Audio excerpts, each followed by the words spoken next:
What up, public speakers? Today I want to look more into the listen and speak assignment to try to answer some of the questions that you don't even know you have yet because you're just barely looking at it.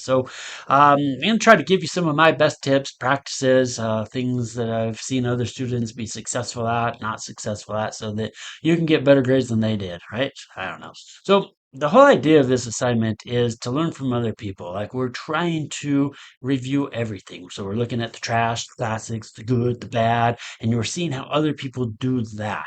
And that's why we call it an apprenticeship, because we're learning from others. We're learning what people do that works and what it doesn't work, and trying to put that into practice or incorporate that into our own speaking style. Okay. So part one of this assignment, the TED.com apprenticeship, you'll go to TED.com and you'll select 5 different speakers slash videos to use in your evaluation. Now, yes, you should use TED.com, because even though there's tons of other speakers out there, the people on TED, they have a lot more experience. There's a little bit more professional. I think it'll make this assignment a lot better. So even though people out there on YouTube or TikTok are incredibly famous, we're looking at this from a professional speaking perspective, and YouTube isn't quite always like that. Like, my kids like to watch games on Minecraft. Yeah. And so don't evaluate that. Go to TED.com, select 5 different speakers. Okay.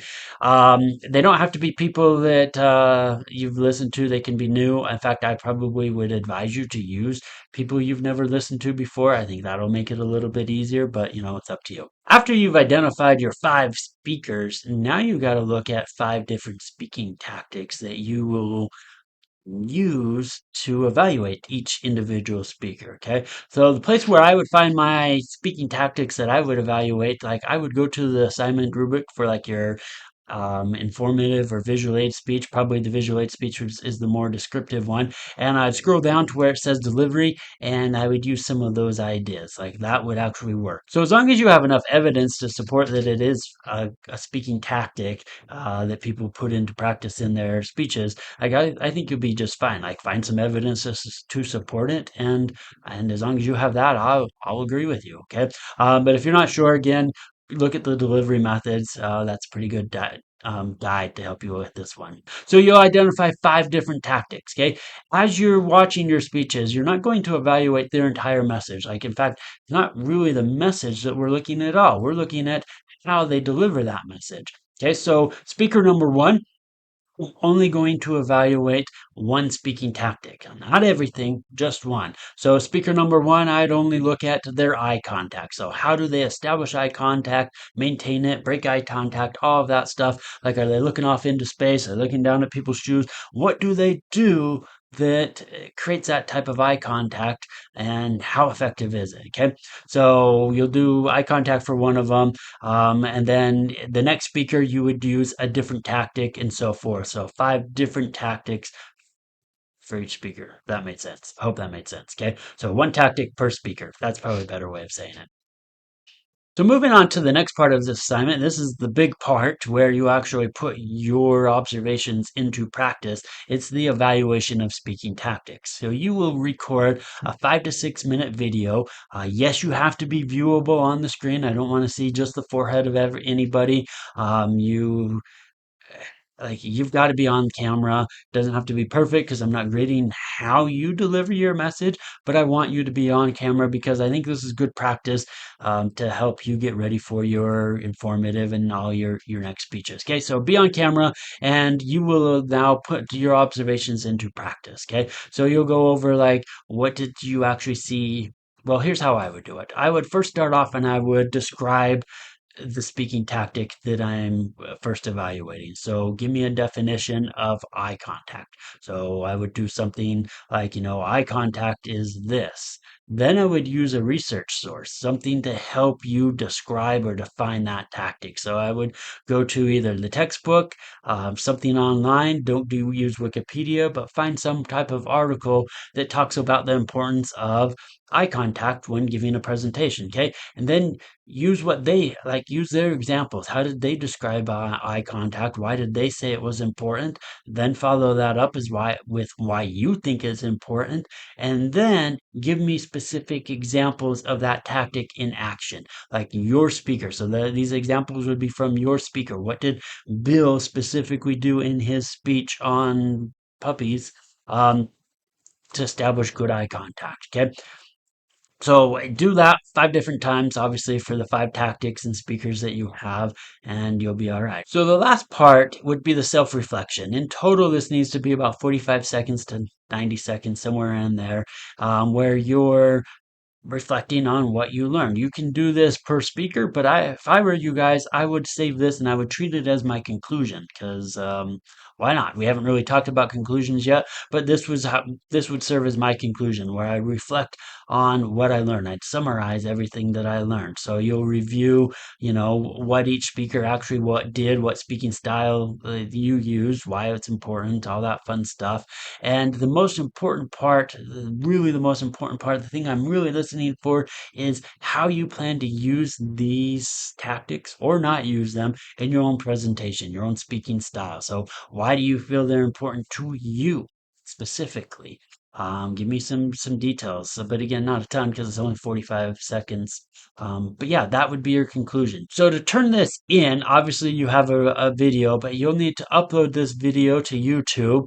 Please use YouTube or some shareable link. I guess it doesn't have to be YouTube, but it needs to be shareable. I don't want a file because that just it takes so much time. So no files. YouTube's your best friend. Just make sure you save it as unlisted. I would not use the YouTube shorts because that cuts you off at about 2 minutes. And if you've only got a 2 minute video, your grad's not going to be very good. And if you had a longer video, but YouTube accidentally cut it off, I can't grade it because I didn't see it. So your grade's going to be impacted as well. So normal YouTube, save it as unlisted, then take that link and copy it into the discussion post. Okay. You'll also need to cite your sources. So I would take the links, the video links from my TED videos. I would take that link and I put it into something like Purdue OWL, some type of citation generation, not generation, generator, and use APA formatting and then copy how they format it, copy that, and also put that into your discussion post. And then you'll submit it, and voila, and I'll grade it. And take me about a week to grade these, and we'll go on. We'll go from there. So that's part one. It's not too bad. I think it's a lot of fun. You'll learn a lot from it. And yeah. Okay, so let's talk about part two. Even though it's a week earlier, I'm only doing one video. So part two. This is one's a little bit differently. You're only selecting one speaker. So you will talk about their entire speaking style, not their message, but everything that they use to deliver that message. I guess not everything, 5 things. But yeah, how did they deliver this message? So it can be, I would probably pick somebody that I like, but again, it can be somebody new. But use TED.com. Again, same things as I said in the last segment of this video, and you should be okay. So the next part is the mimic and describe. Now this is where you're recording yourself speaking. Okay, this is kind of like your evaluation. But the first part is you're going to mimic. So you will start off your video. You'll probably say hi and have some type of introduction, and then you will mimic how your selected speaker actually speaks. You'll use their exact words. You'll try to speak exactly like them with the same type of tactics, vocal dynamics, everything, hand gestures that they use. Do that for about 15 to 20 seconds. Okay. Once you've spoken or tried to speak just like them using their same voice, because if you can mimic their voice, those are always fun to listen to. Then tell me, how did it feel? Like as an audience member, as you were watching their speech, as you were mimicking them, what stood out to you? Okay, we'll talk about that for a little bit, and that will help you transition into your evaluation, where you start evaluating the tactic. So again, I would describe or define each speaking tactic, okay, just like you did in part one, but now you're only doing it for one speaker. So obviously, don't say the same words as part one, but you'll still describe it, you'll define it, you'll use academic sources to help you evaluate or explain these type of things. So as you do this, you'll talk about like why you selected each tactic, how your speaker used the tactic to make their speech better, why you felt like that was an important thing, and make sure you use examples from their speech. So one of the last parts, this is the part that everybody misses, is you need to talk about how you will implement what you learn from this speaker in your own speaking practices, experiences. So your future speaking. So discuss the tactic, how you hope to use it in your own speaking style, why it's important to you, and you'll really reflect on what you learned from this speaker's evaluation experience. Okay. And then lastly, you'll share just like you did on part one. You'll share it as YouTube, save it as unlisted. You'll cite your TED.com speech, and also you'll need at least one other reference it's in uses APA formatting. You'll put that at the bottom of your post and go from there. So I do not want to just see a bunch of links, except for your own video, but I don't want to see just a bunch of links. You really need to use APA formatting because it's worth points, and that's about it. So this video, I would say I'd probably shoot for about a 5, 6 minute long video, somewhere in that time frame. People that speak for not a lot of time, I don't score as well. But at the same time, people that go for 15 minutes doesn't mean that they got a better grade. And all it does is means that you took more of my time. So 5 to 6 minutes, that's the golden minute, and you should be okay. But if you have any questions on any part of this assignment, please email me. Like I respond as much as I can. I look at emails probably about 10 o'clock each morning, and then I look at it right around 4 o'clock and respond as I can. So email me, and hopefully you have a good week, and I will talk to you guys later. Adios.